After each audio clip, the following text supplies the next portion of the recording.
a paz de Cristo reine em vossos corações, e ricamente habite em vós sua palavra.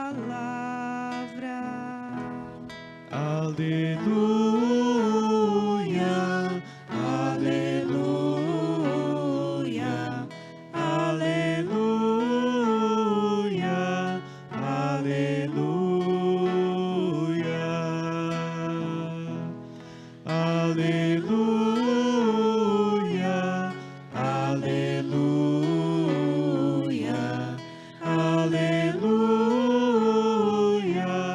aleluia.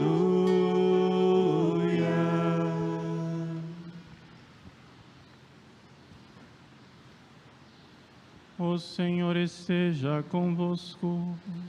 Ele está no meio de nós. Proclamação do Evangelho de Jesus Cristo segundo Lucas.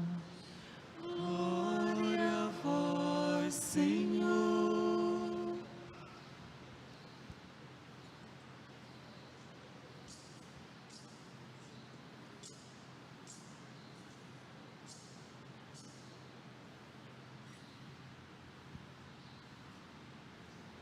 Quando se completaram os dias para a purificação da mãe do menino, conforme a lei de Moisés, Maria e José levaram Jesus a Jerusalém a fim de apresentá-lo ao Senhor. Depois de cumprirem tudo conforme a lei do Senhor, voltaram à Galileia para Nazaré, sua cidade. O menino crescia e tornava-se forte, cheio de sabedoria, e a graça de Deus estava com ele. Palavra da salvação. Glória a vós, Senhor.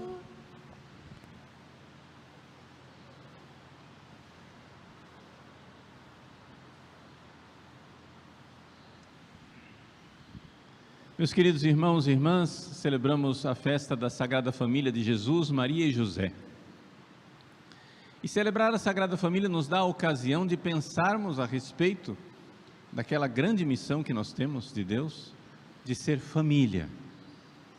Vamos parar para pensar o que é uma família.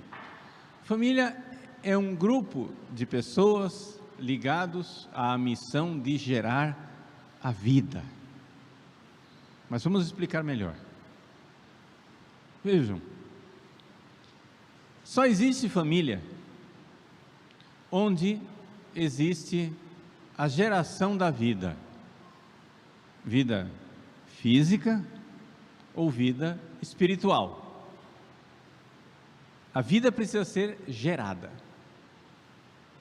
E esse vínculo de geração da vida, nos seres humanos, constitui essa realidade chamada família. Nos animais, os animais têm a geração da vida. Mas a geração da vida dos animais é somente física. Então, eles não constituem família. Vejam, quando um animal gera a vida, o macho se une à fêmea, eles transmitem a vida biológica e termina por aí. Mas a geração humana é diferente, porque nós, ao contrário dos animais que só têm corpo, nós temos alma. Então é evidente que a geração que o ser humano precisa realizar tem que incluir corpo e alma. Quando o esposo se une à esposa e eles geram vida biológica, física, ali acontece algo que é semelhante aos animais. Mas é só semelhante, porque até mesmo nessa realidade da geração da vida biológica, existe um milagre. Dentro do ventre da mulher, acontece algo que não acontece nos animais. No momento da fecundação, quando a célula do homem se une à célula da mulher, né? Os gametas se unem. Naquele momento, Deus cria do nada, dentro do ventre da mulher, uma alma espiritual. Vejam, só aqui já existe um abismo entre a geração, de diferença entre a geração humana e a geração animal. A geração humana é a transmissão da vida biológica, sim, mas é a transmissão da vida biológica que dá ocasião a um ato de criação. A criação acontece dentro do corpo da mulher. Abre parênteses. Não é à toa que Satanás tem tanta raiva do corpo da mulher. Por isso Satanás precisa profanar o corpo da mulher, fazer com que as mulheres desprezem o seu próprio corpo, não deem valor a ele, joguem o próprio corpo como se fosse um objeto do mercado, para ser desejado por todos aqueles que passarem. Assim, vulgarizando a dignidade do próprio corpo. Não, o corpo da mulher é sagrado por si mesmo, porque ali acontece o milagre da vida. Dentro do ventre da mulher acontece o milagre da criação de uma alma sobrenatural. Me desculpem os homens, mas isso não acontece dentro do corpo do homem, isso acontece dentro do corpo da mulher. Deus não cria uma alma dentro do corpo de um homem, Deus cria a alma dentro do ventre da mulher. E por isso o diabo gosta de profanar o corpo da mulher, por isso o diabo gosta de mutilar o corpo da mulher,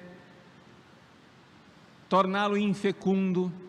Por isso o diabo gosta que o corpo das mulheres seja transformado num túmulo, e é isso que fazem os anticoncepcionais. Os anticoncepcionais transformam o corpo da mulher num túmulo. Aquilo que é o santuário da vida se torna num túmulo, se transforma num túmulo de morte, porque o anticoncepcional mata. O anticoncepcional impede que o embrião que foi fecundado no tubo uterino, na hora que ele vai descer para o útero e se agarrar na parede do útero, que é o endométrio, num processo que se chama cientificamente de nidação, naquele momento, a parede, por um dos hormônios, a parede do útero rejeita a pequena criancinha, o embrião, e então a criança morre e acontece um aborto do tamanho de meio grão de arroz. É meio grão de arroz, mas é uma vida humana. E o diabo adora os anticoncepcionais, ele gosta muito dos anticoncepcionais. Pílula do dia seguinte, então, é uma maravilha. DIU, dispositivo intrauterino, aí que faz festa. Todos esses são mecanismos que transformam o corpo da mulher num túmulo. Fecha parênteses, voltemos. O que é que então é a família humana?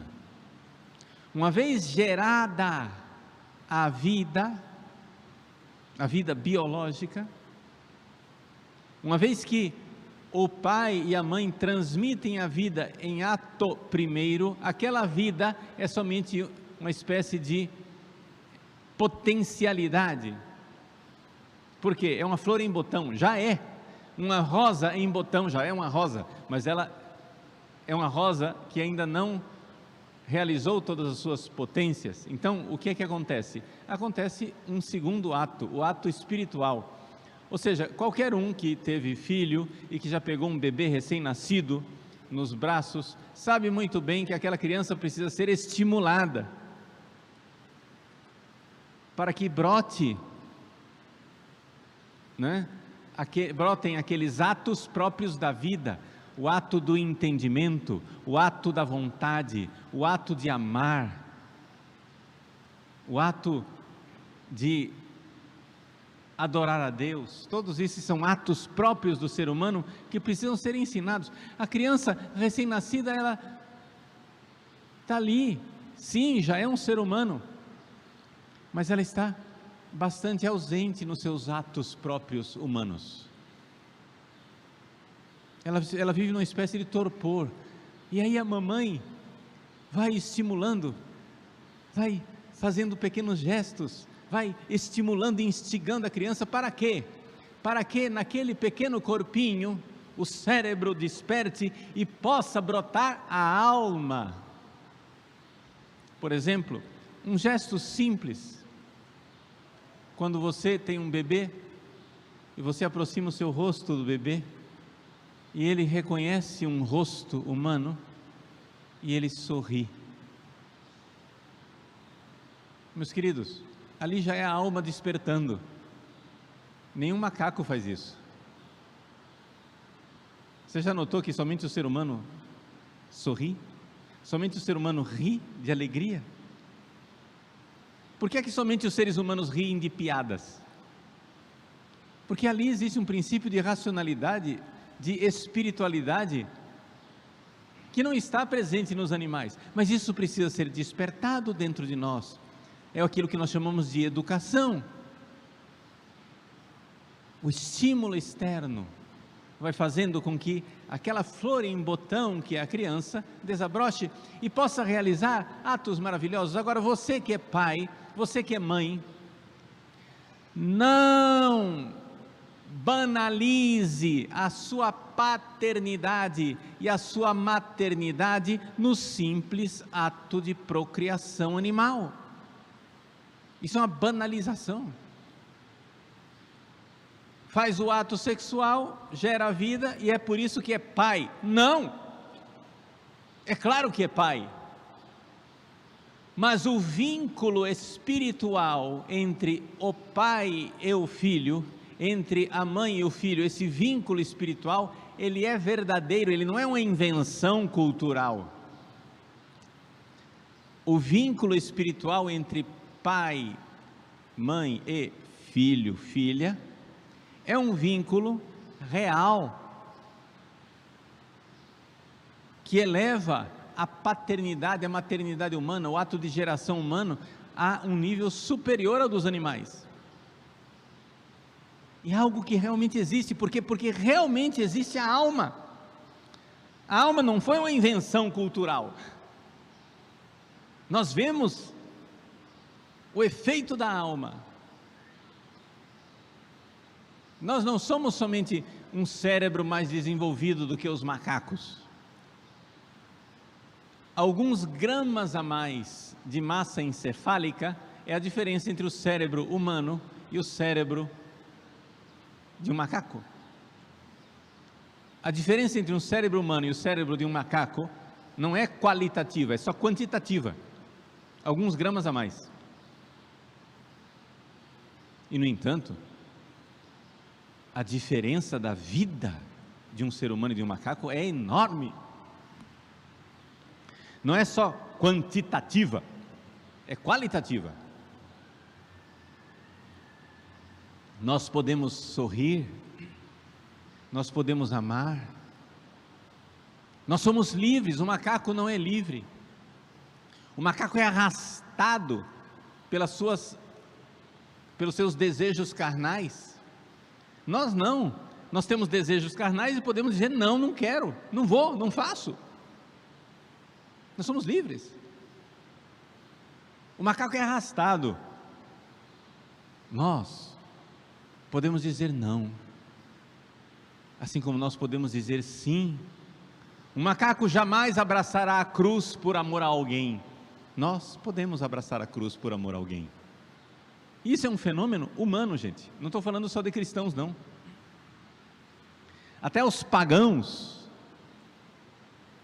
podem realizar atos de abraçar um sofrimento voluntariamente e livremente por amor a uma outra pessoa.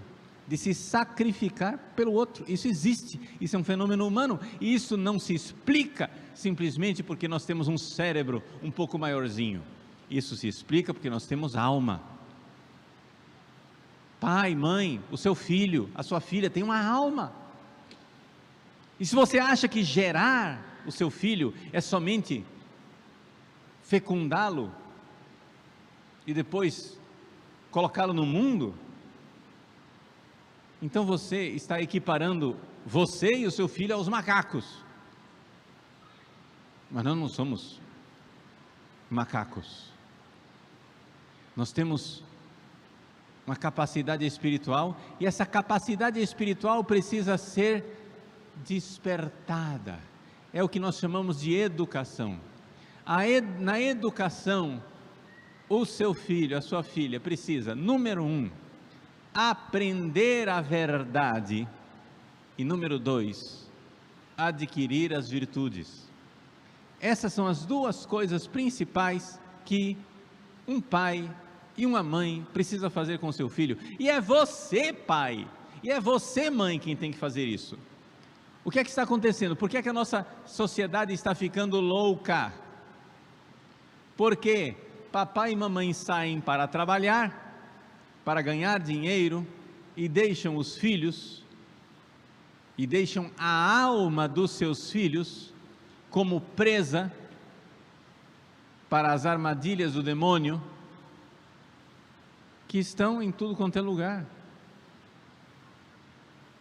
Primeira coisa que um pai e que uma mãe faz hoje em dia é colocar um celular na mão do seu filho. O que é que você está fazendo esse ato? Você está dizendo: meu filhinho, minha filhinha, olha, aprenda que a sua alma vai ser educada por esse aparelho. É ali que está o seu mestre. É ali que está a sua vida. Papai e mamãe são obsoletos, deixa papai e mamãe ganhar dinheiro. Não. Pai, mãe, gaste tempo com seus filhos. Você precisa despertar a alma dos seus filhos. Você chega e diz assim: padre, agora é tarde, meus filhos já casaram, já saíram de casa. Então reze por eles. E se puder fazer alguma coisa pelos seus netos, faça, se conseguir. Mas não vamos deixar que os erros do passado, os erros que você cometeu, cubram de trevas uma verdade tão luminosa, tão linda. Ah, porque é doloroso enxergar que eu fui um pai e uma mãe, ou uma mãe negligente, porque ninguém me ensinou a ser pai, porque ninguém me ensinou a ser mãe. E já que eu fui negligente, é melhor negar tudo isso para eu ficar em paz e não sentir nenhuma dor. Não. Deus é misericórdia, Deus perdoa você. Agora reze pelos seus filhos, se sacrifique, ofereça suas orações, como Santa Mônica fez por Santo Agostinho. Corre atrás do atraso no sacrifício e na oração, é o que nós podemos fazer. Mas se você é pai ou mãe jovem, dedique tempo ao seu filho, à sua filha. Você precisa fazer com que o seu filho e a sua filha aprendam os atos espirituais próprios da vida humana plena. Isso é geração também. Gerar é aprender. Então, quando eu estou aqui pregando, estou ensinando a vocês uma verdade, eu estou exercendo um ato de paternidade espiritual. Isso aqui é um ato de paternidade. E quando no confessionário vocês vêm e eu ensino alguma coisa da virtude, isso é um ato de paternidade. Não é a paternidade biológica, mas é a parte mais elevada da paternidade humana. A paternidade humana, a maternidade humana tem esses dois aspectos. Como nós temos corpo, como nós temos alma, existem dois aspectos da geração humana. Um é a geração biológica, que, evidente, o padre não tem. Mas a segunda parte, que é a mais nobre, é aquela de fazer com que aquela alma que foi criada diretamente por Deus brote, ou seja, floresça, aquela flor em botão desabroche, aquela alma floresça em todas as suas potencialidades. Nós temos uma capacidade de conhecer a verdade. O diabo quer o quê? Nos imbecilizar. Então, haja celular, rede social, né? Joguinhos eletrônicos, maconha, tudo aquilo que faz com que o cérebro fique adormecido e a alma não desperte.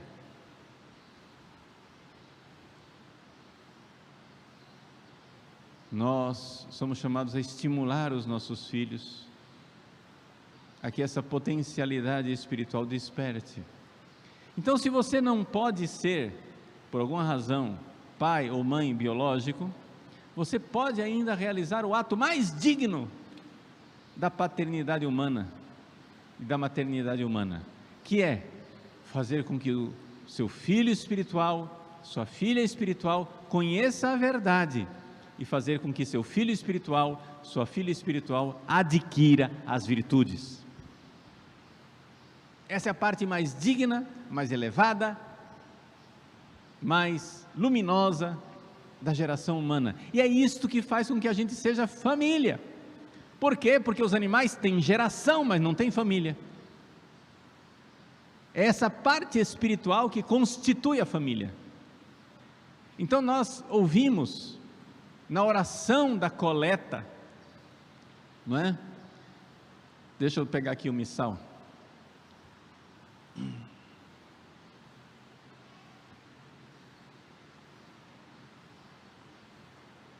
Nós ouvimos na oração da coleta de hoje: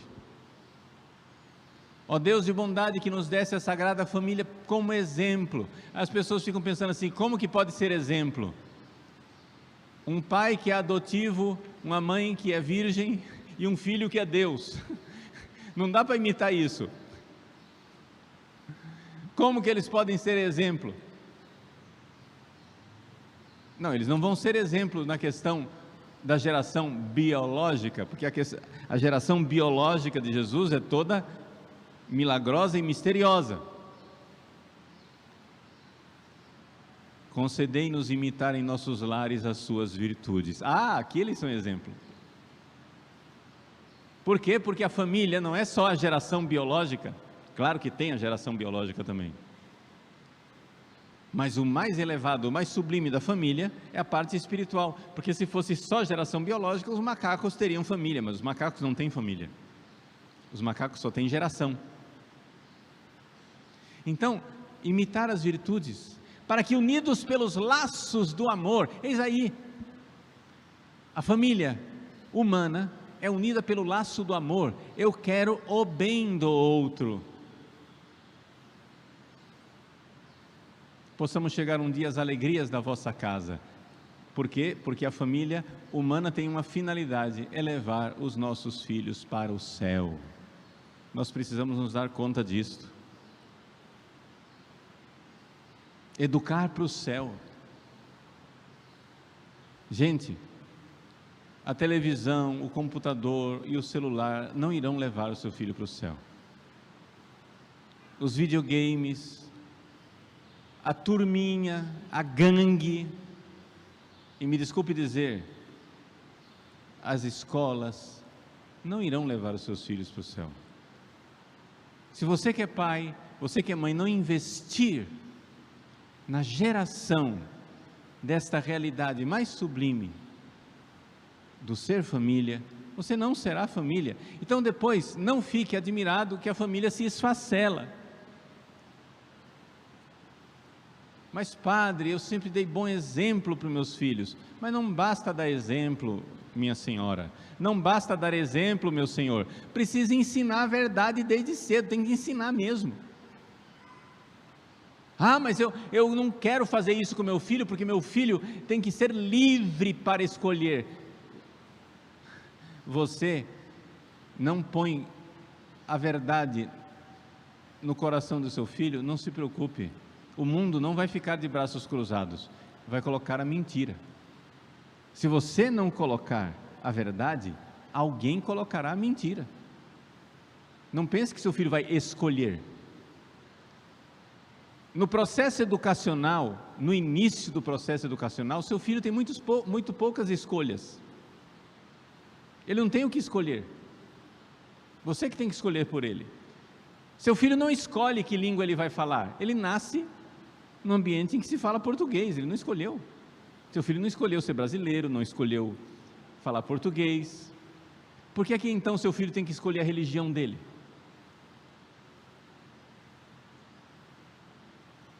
A maior parte dos pais sabe muito bem, se você optou por levar o seu filho para a escola, se o seu filho está na escola, você não fica deixando ele escolher, você escolheu a escola dele.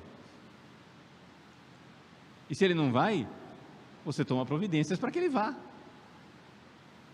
E por que aqui em tudo e por tudo, os nossos filhos pequeninos não têm escolhas, e agora com a religião eles têm que ter escolha? Com aquilo que é mais importante, com aquilo que é a verdade, com aquilo que salva, eles têm que, não, eu tenho que deixar ele crescer para escolher. Quando eu era padre jovem, no meu primeiro mês de padre, eu fui para a Alemanha, para ser pároco substituto, não é? Numa paróquia, na Alemanha, cidade de Heilbronn, né? A paróquia de St. Kilian em Böckingen. E ali, naquela área, tem poucos católicos, porque é uma área protestante. Os católicos que estão lá são chamados católicos da diáspora, ou seja, são católicos que vieram depois de outro lugar. Você vai visitar uma família católica, pode perguntar, de onde vocês são? Porque dali não é. Então, na mesma área geográfica em que eu era pároco substituto, tinha 5 pastores luteranos. Desses 5 pastores luteranos, todos casados, 3 eram divorciados e recasados. E um deles era casado com uma católica. Como ele era pastor luterano e a mulher era católica, eles, politicamente muito corretos, chegaram e disseram, não, nós vamos deixar os nossos filhos crescerem para optar qual religião eles vão acolher. Muito bem, os filhos cresceram e escolheram a droga. Simples assim. Não tem essa coisa de, eu vou deixar meu filho crescer para que ele escolha. Gente, seu filho vai crescendo e outros vão escolhendo por ele. O traficante e o seduz. Ou você acha que o seu filho foi lá sozinho? Também a sedução de um traficante é um processo educacional, onde ele pega a criança desarmada, o jovem desarmado, e dá de graça, olha, não experimenta isso aqui, eu sou seu amigo, sou seu colega, não vou cobrar nada de você. Gostou? Toma mais um pouquinho aqui, de graça, cara, eu sou seu amigão, de graça, vai tomando, experimenta aí. E vai sendo seduzido, até que finalmente, um dia vem a conta. Uma vez que houve o processo de dependência psicológica, ou, às vezes, dependendo da droga, dependência física, ali está amarrado. E o que é que seu filho fez? Ele optou pela droga? Meus queridos, vamos nós tomar nas mãos o processo educacional dos nossos filhos, levá-los para o céu, ensinar a verdade e fazer com que eles adquiram a virtude. Esse é o processo de educação e é o que há de mais digno na família humana. A geração biológica faz parte, mas também a geração espiritual, porque nós somos corpo, porque nós somos alma.